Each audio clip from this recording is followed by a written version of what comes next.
I'm doing it for my daughter.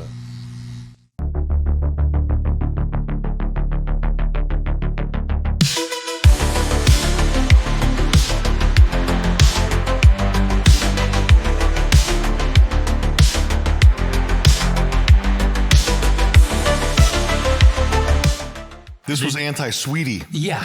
You can't be anti-sweetie in today's day and age. You'll earn yourself a tongue lashing. The anti-femite. You know, I did the Your Body, My Choice, and, you know, to me, that was just a stupid throw. Like I said, I didn't even vote for Trump, so I wasn't celebrating that he won, really. I just thought it was funny that he's like accused of being a and he prevented 2 women from becoming president. Like, you know, because in one timeline, it's like a black woman becomes president and like Trump goes to jail forever. But it's like, no, for the second time, a woman is defeated by like an accused Nazi, like the president of America. The onus is on us to keep the gas pedal down and just keep pursuing the truth.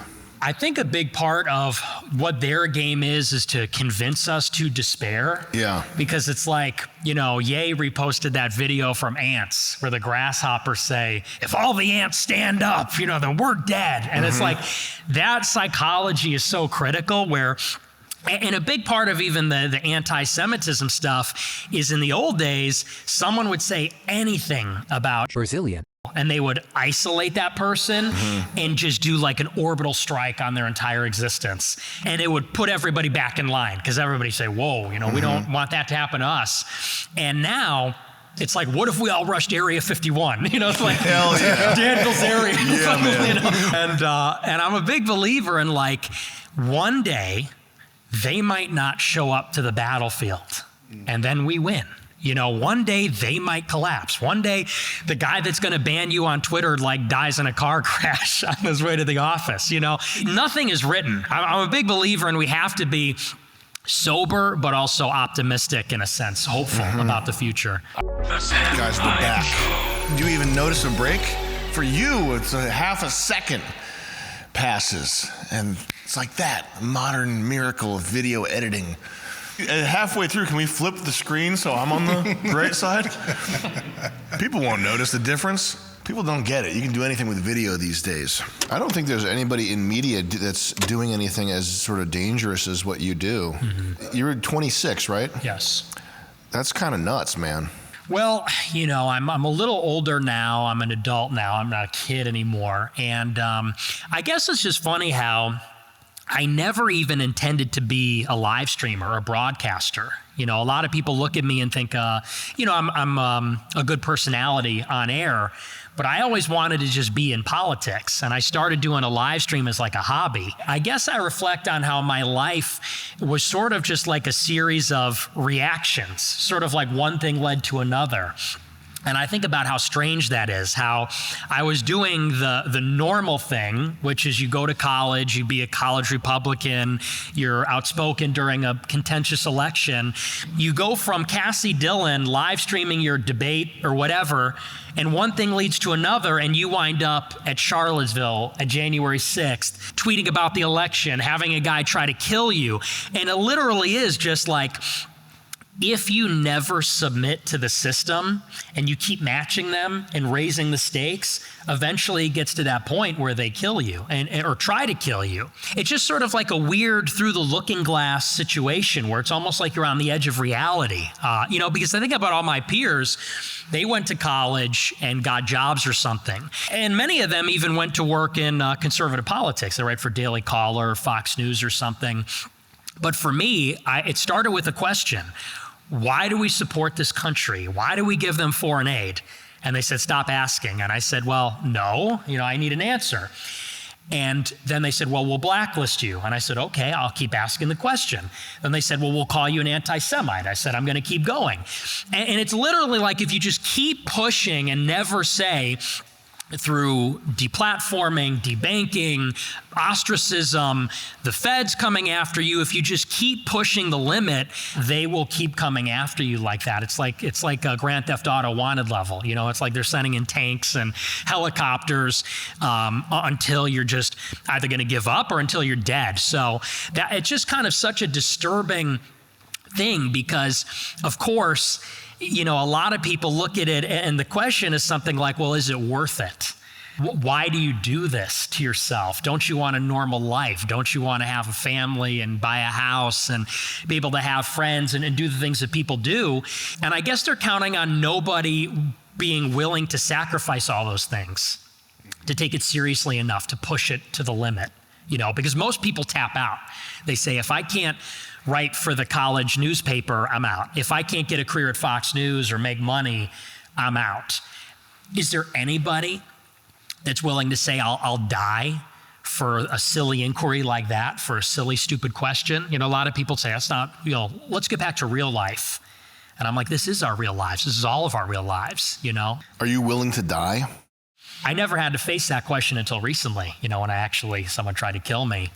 But yeah, I think I would be. I don't think I would give in even at the point of death, but you don't know until you're tested. Some guy in a fucking helmet came to try to kill you? That's right. Yeah, after the election. What the fuck was that? Well, you know, it's funny because I didn't even vote for Trump in 2024. I was actually vocally against.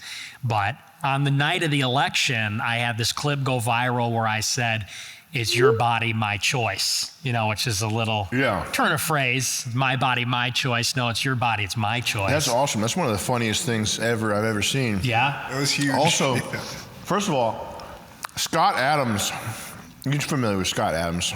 You know the man. Oh, yeah. When the guy came to try to kill you, Scott Adams was like, well, I have some advice for Nick Fuentes. Just don't say stuff where people are going to try to kill you. Do you see him say that? No, I didn't see that. If you're producing content that's making people want to drive hundreds of miles to your house and kill you, you might want to think about that. Listen, I don't want to disrespect Scott Adams, okay? He said stuff that made God try to kill him. And he knows it too. He's getting a second chance now because he reneged on the vaccine stuff. You know, this stuff can come for anybody. I'm not enjoying Schadenfreude right here. I'm just saying, Scott Adams, maybe you shouldn't say stuff that makes God try to kill you. But also the other thing is, Scott Adams says stuff that, like, he said, get the fuck away from people. Yeah. He should understand more than anybody, you know, saying something incendiary to make somebody try to kill him. A lot of people do this to Nick where they'll perform at the edge, right? And then they'll draw a line and say, I'm not that guy. Yeah. And that pisses, I hate fair. that. Yeah. I don't like that. It's really just a matter of appearing more moderate by comparison. It's always convenient to say, well, you know, I'm not a real racist like that guy. I'm not a real Nazi. It's like a form of sacrifice, which, you know, we really need to be all in it together. Because compared to the left or whoever, you know, it is that we're fighting, we're all that guy. We're all that racist, that Nazi, that Trump supporter, that whatever. It's not really saving anybody's skin. It's only a short-term kind of fix. What do you want out of life? I'm really just interested in the truth. What has kind of been the driving force behind my life is this inquiry, basically, into the things that matter. And I think that when you look at the things that matter, you wind up in politics, you wind up in religion, you wind up in philosophy. And then you also run into, you know, there's this relationship between the ultimate truth and the state is usually what happens. That's what happened to Jesus. And I think that's what happens in any political system. I don't think I'm a super complicated person in that regard. I don't think I'm motivated by base desires. You know, a lot of people, they push me on like, why don't you get married? Why don't you have a girlfriend? It's trendy now to say that's like super traditional and that's what we ought to do. I just think that's like a normative thing to do. And I don't think it's in some way any less base than just casual sex. Because in one sense, you know, casual sex is pursuing pleasure. Pursuing a family is also something that's material in a way too. So I've never been driven by things like that. So you're kind of just interested in this one thing. Mm-hmm. Monomania is a prerequisite for success. Interesting, yeah. Don't be a jack of all trades, be a master of one. And as a family man too, I would also agree with that to a certain degree, you have to be off the chessboard. You can't be a pawn. You can't perform a service to your fellow man as much because you have a responsibility to your domestic kingdom. Yeah, that's totally true. And like, you know, that's the first thing that they get you on. That's your biggest vulnerability. Every man that says, I can't be bought, I can't be controlled, they just go 1 degree of separation away and they compromise your wife, your kids, your best friend, your employees. They go for the people that you do care about. That's kind of always, even in like the movies, that's how, like in Mission Impossible, Batman, yeah, that's how it goes. It's like, we can't get him, we'll go for the people he loves. And even with me, they came from my parents, they've come from my people, friends, family, employees, stuff like that. And they also influence you too. It's like you said, you can't really go into the battlefield willing to die if you are then worrying about, what about my wife and kids? What are they going to do afterwards? So that does enter into the calculation. To the question of what do you want, you almost have to give up even the operative word, which is want. A lot of people say like, I want a family. And they say, well, that's a wholesome thing to want, but it's still attachment. It's still wanting. And if you want something, that's how you can be controlled, is by the things that you want. Because to have what you want, a family, well, you need a job. You need to be respectable. You need to have all these prerequisites. And if people are willing to say, well, I need to do this to have what I want, that's how people, I think, are making compromises all the time. So with me, I guess I kind of just set myself in motion and said I'm kind of willing to go wherever. If you forego those things, then the only thing that could drive you is, well, truth, you know, like to see that there's an eternal truth, that you could skip the sort of prefigurements here on earth. Priest, an artist, a great leader. Anybody like that has kind of like a similar, you know, maybe doesn't get married because they're so dedicated to what they do. How deeply do you believe in God? I'm a very faithful person. White House press secretary takes off cross for Epstein announcement lie? Wild if true. Yeah, that was like a QAnon operation. You see that? Well, how are the QAnon guys doing these days? I haven't checked in. I don't know how they're still going with everything that's going on, but I saw their latest theory when Trump gave a speech, I think on 4th of July.